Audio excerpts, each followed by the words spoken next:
Bienvenidos a mi canal de YouTube Guerras del Mundo, donde los conflictos más intensos del mundo cobran vida. Más de 2000 operaciones en 43 días, tanques ardiendo, drones cayendo y un ejército que se llama a sí mismo el más poderoso en el Medio Oriente siendo detenido en seco por combatientes en las colinas del sur del Líbano. Esta no es una historia que comenzó ayer. Esta no es una historia que los titulares principales te estén contando completamente. Lo que ocurrió en el sur del Líbano entre Israel y Hezbollah es una de las confrontaciones militares más estratégicamente significativas y brutalmente subreportadas de la era moderna. Y cuando escuches el panorama completo, los números reales, las tácticas secretas, las decisiones a puerta cerrada que dieron forma a esta guerra, entenderás por qué todo el Medio Oriente está conteniendo la respiración en este momento.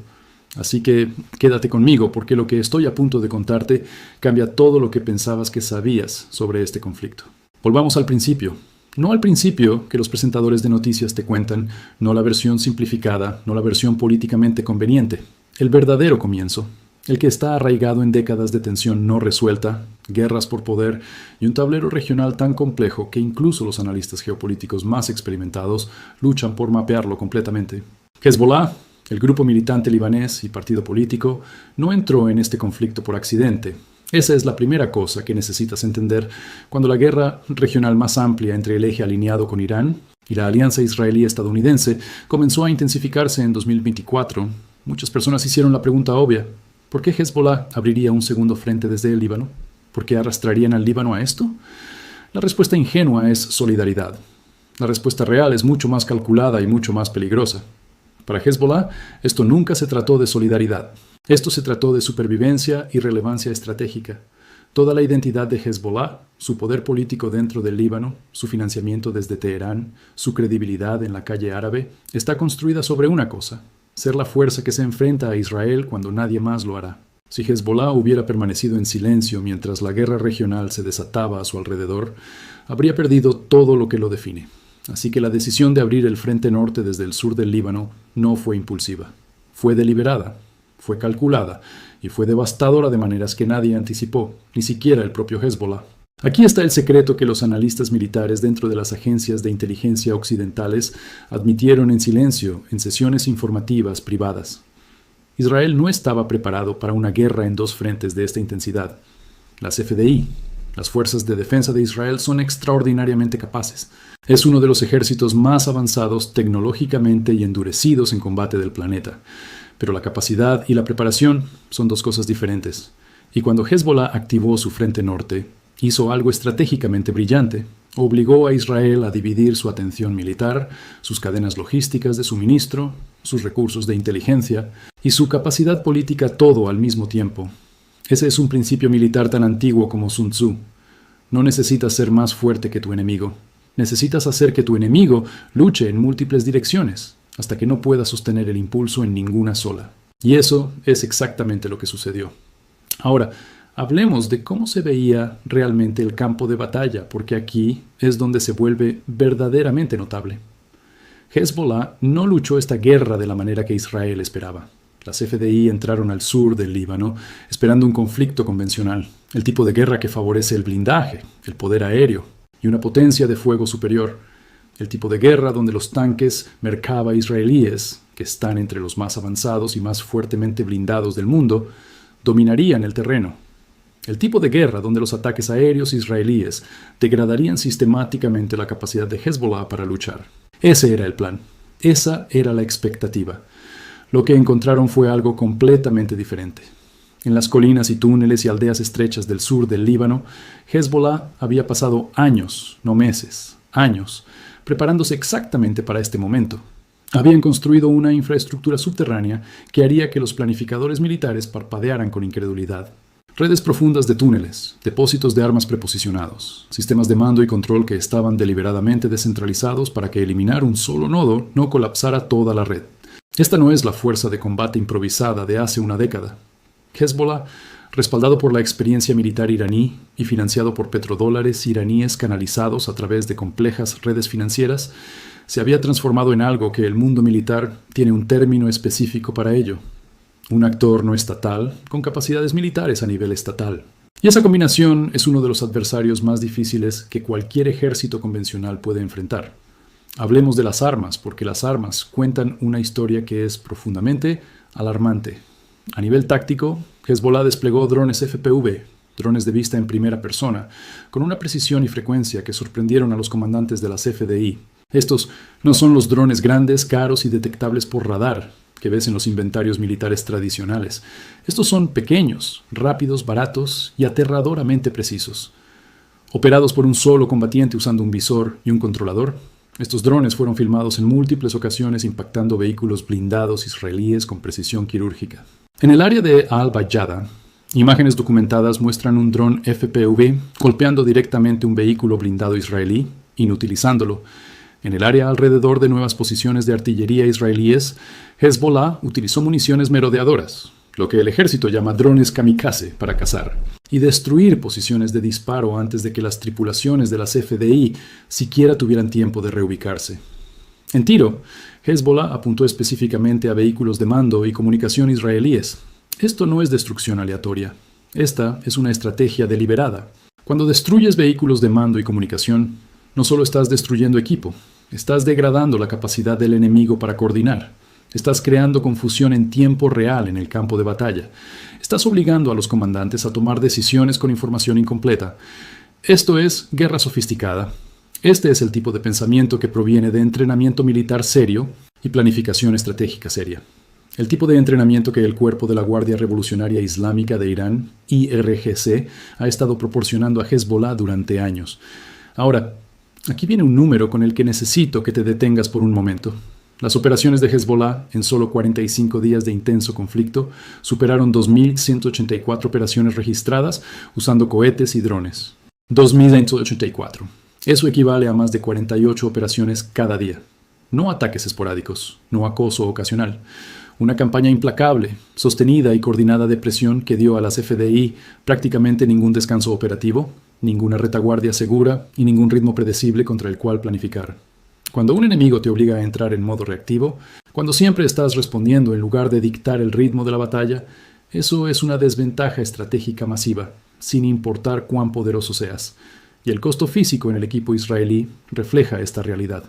Los reclamos documentados de Hezbollah informan aproximadamente 188 tanques y vehículos blindados israelíes atacados durante este periodo.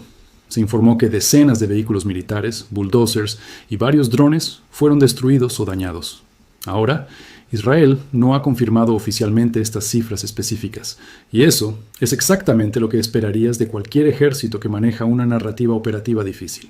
Pero el panorama más amplio es consistente con lo que analistas independientes, periodistas en el terreno y evaluaciones de imágenes satelitales han descrito. Las FDI sufrieron pérdidas significativas de equipo en el sur del Líbano, lo suficientemente significativas como para convertirse en un factor importante en el cálculo del eventual alto el fuego. Déjame decirte algo sobre el Merkava que la mayoría de la gente no sabe. El Merkava no es solo el tanque de batalla principal de Israel, es un símbolo, está profundamente arraigado en la identidad nacional israelí y en la mitología militar. Fue diseñado específicamente por y para Israel, un país que no podía permitirse perder a sus soldados. Así que construyó tanques que priorizaban la supervivencia de la tripulación por encima de casi todo lo demás. El Merkava tiene una salida trasera específicamente para permitir que los miembros de la tripulación heridos sean extraídos bajo fuego. Y el nombre en sí significa carro en hebreo. Cuando los tanques Merkava arden en un campo de batalla, cuando imágenes y videos de estos símbolos del poder militar israelí, siendo golpeados e inutilizados, circulan en redes sociales y canales de inteligencia, el impacto psicológico y político es enorme. No se trata solo del equipo, se trata de la narrativa. Y en la guerra moderna, la narrativa es un arma. Déjame agregar otra capa que va más allá de lo que los informes convencionales nos dicen, porque aquí es donde vive la realidad geopolítica más profunda. El papel de Irán en este conflicto no puede ser exagerado, pero tampoco puede entenderse a través de una lente simple. Irán no simplemente le dijo a Hezbollah que luchara y luego observó. La participación de Irán fue estructural, técnica y estratégica durante muchos años. Los sistemas de armas que Hezbollah desplegó, los misiles antitanque Kornet que fueron devastadoramente efectivos contra el blindaje israelí, los cohetes guiados de precisión, la tecnología de drones, estos no surgieron de la nada. Representan años de inversión iraní en construir lo que Teherán llama su eje de resistencia. Una red de fuerzas proxy que se extiende desde el Líbano hasta Irak, Yemen y Siria, que colectivamente crean una disuasión en capas contra el poder militar israelí y estadounidense en la región. Aquí está el secreto que la mayoría de los analistas tienen miedo de decir directamente. La estrategia de Irán en este conflicto no era derrotar a Israel militarmente. Irán sabe que una confrontación militar directa con Israel, que tiene armas nucleares y una alianza militar inquebrantable con los Estados Unidos, sería catastrófica para Teherán. La estrategia de Irán fue algo mucho más sutil y mucho más inteligente. Desangrar a Israel. Hacer que cada aventura militar en la región sea enormemente costosa. Hacer que la población israelí sienta que la seguridad es esquiva, que las guerras no terminan en victorias limpias, que el precio de la acción militar sigue aumentando. Y simultáneamente demostrar al mundo árabe que Israel no es invencible, que la superpotencia militar puede ser desgastada, puede ser ralentizada, puede ser humillada. Eso es comunicación estratégica tanto como es guerra, y funcionó. El ataque a UNIFIL no es solo una tragedia humanitaria, es una señal geopolítica que reverberó a través de los canales diplomáticos en todo el mundo. Indonesia, un país de 280 millones de personas en la democracia de mayoría musulmana más grande del mundo, no toma a la ligera la muerte de sus soldados. La respuesta del gobierno indonesio fue medida pero firme, y el incidente añadió una nueva dimensión de presión internacional sobre Israel, precisamente en el momento en que esa presión ya estaba creciendo desde múltiples direcciones. 17.5 mil millones. 5. Para contexto, eso es más que todo el PIB anual de varios países en la región. Ese es dinero que Israel, que tiene sus propias presiones económicas y desafíos políticos internos, tuvo que absorber mientras simultáneamente gestionaba operaciones en Gaza. El drenaje financiero de una guerra en dos frentes no es solo un problema contable. Crea presión política, crea descontento interno, obliga a los gobiernos a tomar decisiones que de otro modo no tomarían. Y eso nos lleva al alto el fuego. Donald Trump anunció un alto el fuego de 10 días, declarando que a Israel se le prohibía continuar sus ataques en el Líbano. Deja que eso se asiente por un momento. El presidente de los Estados Unidos, el aliado más poderoso de Israel, el país que proporciona a Israel miles de millones en ayuda militar anualmente, intervino y efectivamente le dijo a Israel que se detuviera. Eso no sucede porque las cosas estén yendo bien. Eso sucede porque algo en el campo de batalla ha llegado a un punto donde continuar se vuelve insostenible. El anuncio del alto. El fuego fue presentado como un logro diplomático, pero debajo de ese encuadre había una realidad mucho más dura. Israel no había logrado sus objetivos militares declarados en el Líbano, y el costo de seguir intentándolo estaba aumentando más allá de lo que era políticamente sostenible. Pero aquí está lo que Netanyahu y el gobierno israelí no pueden desviar tan fácilmente. La pregunta estratégica fundamental que este conflicto ha planteado: ¿qué está tratando realmente de lograr el ejército israelí en el Líbano? El objetivo declarado era suprimir a Hezbollah hasta el punto en que ya no pueda amenazar el norte de Israel. Ese objetivo no se logró. Los cohetes siguieron volando. Los drones siguieron atacando. Las FDI sufrieron pérdidas que, aunque manejables para un ejército del tamaño y capacidad de Israel, estaban muy por encima de lo que el cálculo operativo original anticipó. Y cuando llegó el alto el fuego, Hezbollah todavía estaba en pie, todavía armado, todavía intacto organizativamente y críticamente, todavía reclamando la narrativa de resistencia ante enormes audiencias en todo el mundo árabe y musulmán. Este es el paradoja en el corazón de la situación estratégica de Israel en el Líbano. Las operaciones militares que causan una destrucción enorme, pero no logran objetivos políticos, no debilitan la base de apoyo de tu enemigo. La fortalecen. Cada escuela que es bombardeada, cada ambulancia que es alcanzada, cada familia que pierde su hogar, estos eventos no vuelven a la población local contra Hezbollah, vuelven a la población local aún más contra Israel y proporcionan a Hezbollah exactamente el tipo de propaganda y material de reclutamiento que sostiene un movimiento armado no estatal durante décadas. Los residentes del sur del Líbano comenzaron a regresar a sus hogares incluso antes de que el polvo se asentara, cruzando el río Litani a través de puentes destruidos, encontrando otras rutas, caminando si era necesario. Cientos de miles de personas regresando a escombros. Esta no es una población que ha sido quebrada por la campaña militar. Esta es una población que está demostrando, a través de su pura negativa a ser permanentemente desplazada, un nivel de resiliencia que tiene implicaciones estratégicas. Porque Hezbollah extrae su legitimidad local, el tipo que no puede ser fabricado por Irán o cualquier otro, del hecho de que está incrustado en esa comunidad, Cuando la comunidad regresa, Hezbollah regresa con ella. Ampliemos ahora a la escala más grande posible, porque el conflicto del Líbano no se trata solo del Líbano. Es un capítulo en una historia mucho más grande sobre la reestructuración del poder en el Medio Oriente. Los Estados Unidos, que han sido la potencia externa dominante en la región desde el final de la Guerra Fría, están navegando un momento profundamente complicado. El apoyo militar y diplomático estadounidense a Israel es una piedra angular de la política de Estados Unidos en el Medio Oriente desde hace décadas. Pero ese apoyo está generando cada vez más fricción con los estados árabes que Estados Unidos necesita como socios, fricción con aliados europeos que se están volviendo más vocales sobre el derecho internacional humanitario y fricción dentro de la política interna estadounidense, donde las generaciones más jóvenes son mucho menos uniformemente favorables a las operaciones militares israelíes incondicionales que la generación de sus padres. Y la respuesta honesta, basada en todo lo que podemos observar, es no. Nadie tiene un plan creíble para el día después. Los Estados Unidos tienen marcos diplomáticos, pero ningún mecanismo de aplicación. Las Naciones Unidas tienen resoluciones, como la resolución 1701 del Consejo de Seguridad de la ONU, que se suponía que debía poner fin a la guerra de 2006 y prevenir exactamente este tipo de reescalada que han sido violadas consistentemente por múltiples partes durante casi 2 décadas. La Unión Europea tiene declaraciones y amenazas de sanciones, pero está internamente dividida y externamente limitada. Las propias partes, Israel, Hezbollah y el Estado libanés, que existe en algún punto intermedio, están cada una persiguiendo objetivos que son fundamentalmente incompatibles entre sí. Así es como se ve un conflicto congelado cuando se descongela.